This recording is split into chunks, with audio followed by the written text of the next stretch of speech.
वज़ीर-ए-आज़म नरेंद्र मोदी ने कहा है कि कांग्रेस पार्टी अपने ही मुल्क के लोगों को पाकिस्तान का खौफ दिलाती आई है।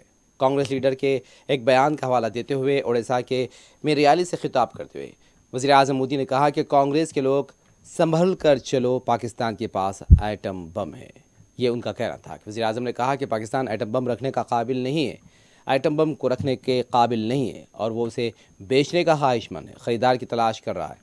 वज़ीर-ए-आज़म ने भी कहा कि इस बार ओडिशा में डबल इंजन की सरकार आएगी। कांग्रेस बार बार अपने ही देश को डराने की कोशिश करती है। वो कहते हैं संभल के चलो, पाकिस्तान के पास एटम बम है, पाकिस्तान के पास एटम बम है, पाकिस्तान के पास एटम बम है। ये मरे पड़े लोग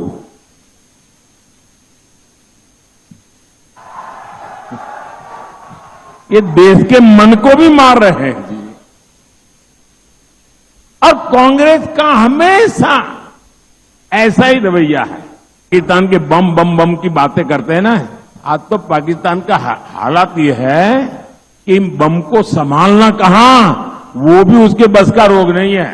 अब तो वो बम बेचने के लिए निकले हैं, वाला मिल जाए।